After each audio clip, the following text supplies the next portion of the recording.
याला म्हणतात पिकली वाचा रामनामे. ही वाचा पिकली पाहिजे. पिकते पण रामनामाने नाही. आता पिकली या 7 महिन्यात कोरोनानं. जेवढं आयुष्यात देवाचं नाव नाही घेतलं तेवढं या 7 महिन्यात प्रत्येकाच्या वाणीत कोरोनाचं नाव आलं.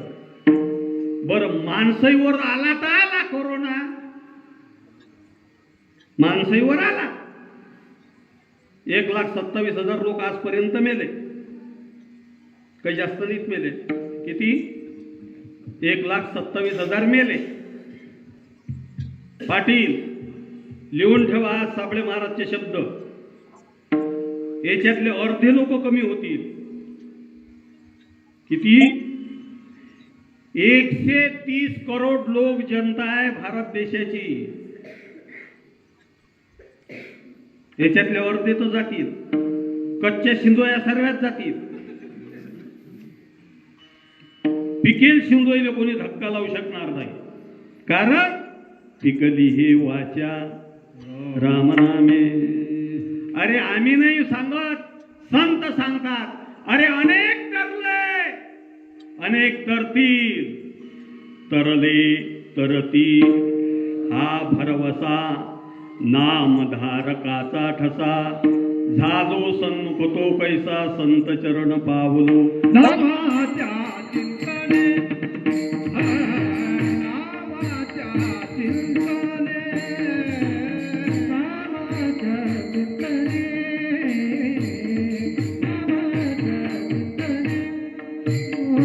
नामाच्या चिंतने वाटा पडती विघ्ने वाटा पडती विघ्ने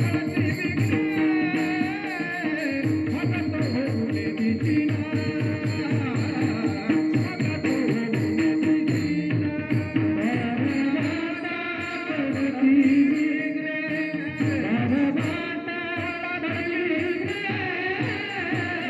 भगत होऊने दिसिना पडती विघ्ने वाटा पडती विघ्ने भगत होऊने गजानन बाबांनी सुंदर प्रमाण दिलं. नामाच्या चिंतने 12 वाटा पळती विघ्ने. एका अनुस्वाराचा फरक आहे फक्त संत जीवनात आणि मानवी जीवनात. कुठला? एका अनुस्वाराचा एक टिंब फक्त. चिता चिंता समख्याता बिंदू मात्रेन विशेषता. सजीवम दहते चिंता निर्जीवम दहते चिता. काय काय काय काय? जिवंत माणसाला जीवनभर चिंता जाळते आणि मेल्यावर माणसाला एकदा चिता जाळते. काय लक्षात आलं तुमच्या? एका अनुस्वाराचा फरक. संत चिंतन करतात आणि तुम्ही चिंता करता. काय काय? संत चिंतन करतात आणि तुम्ही चिंता करता. तर चिंता केल्यानं चिंता वाढते. चिंतन केल्यानं पाप नष्ट होते. मग तुम्हाला काय करायचं आहे? चिंता वाढवायची आहे का पाप नष्ट करायचं आहे? पाप नष्ट करायचं असेल तर धन्य दिवस आजी झाला सोनियाचा. पिकली हे वाचा रामनामे. रामनामाचं चिंतन करा. रामनामाचं चिंतन केल्याबरोबर तुम्ही मुखी गाता हरताली चिंता. हरिमुखी गाता हरताली चिंता. हरिमुखी गाता हरताली चिंता.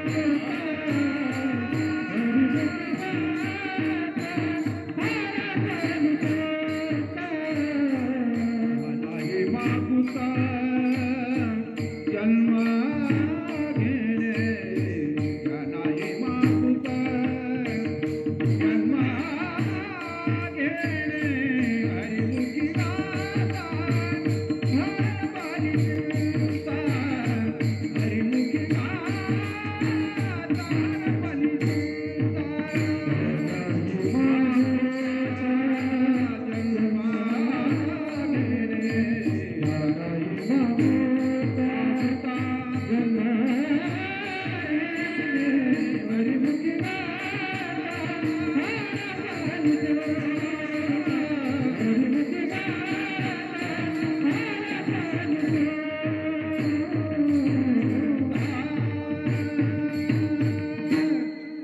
बाबाच्याच सांगतात, हरिमुखी गाता हरपली चिंता, मुखी हरी गाता हरपली चिंता, तया नाही मागुता जन्म घेणे.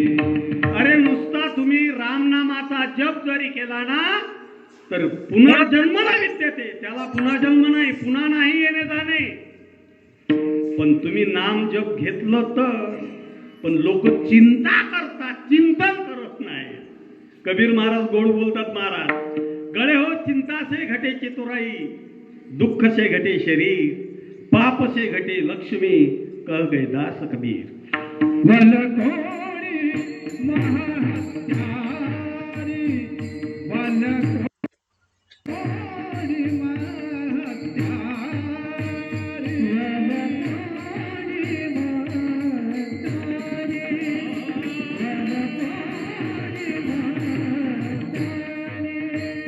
नामे तारिला निर्धारी, नामे तारिला निर्धारी, घेता नाम, घेता नाम, घेता नाम, विठोबाचे पर्वत जळती पापाचे, पर्वत जळती पापाचे, घेता नाम, विठोबाचे, घेता नाम, विठोबाचे, पर्वत जळती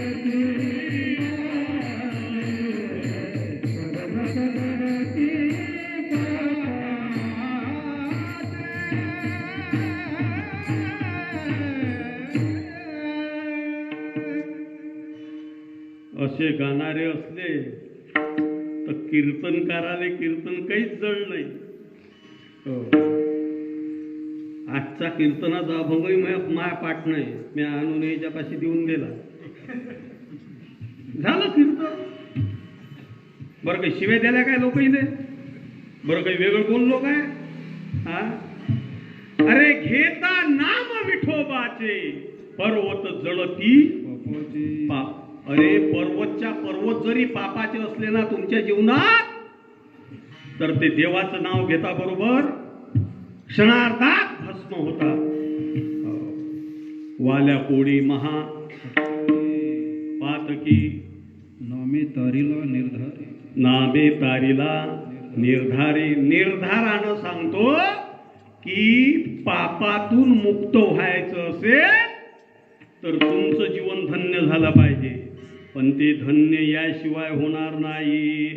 धन्य दिवस आजी झाला सोनियाचा, पिकली हे वाचा रामनामे. शेवटी तुकाराम महाराज काय सांगतात ते ऐका, शेवटचं चरण.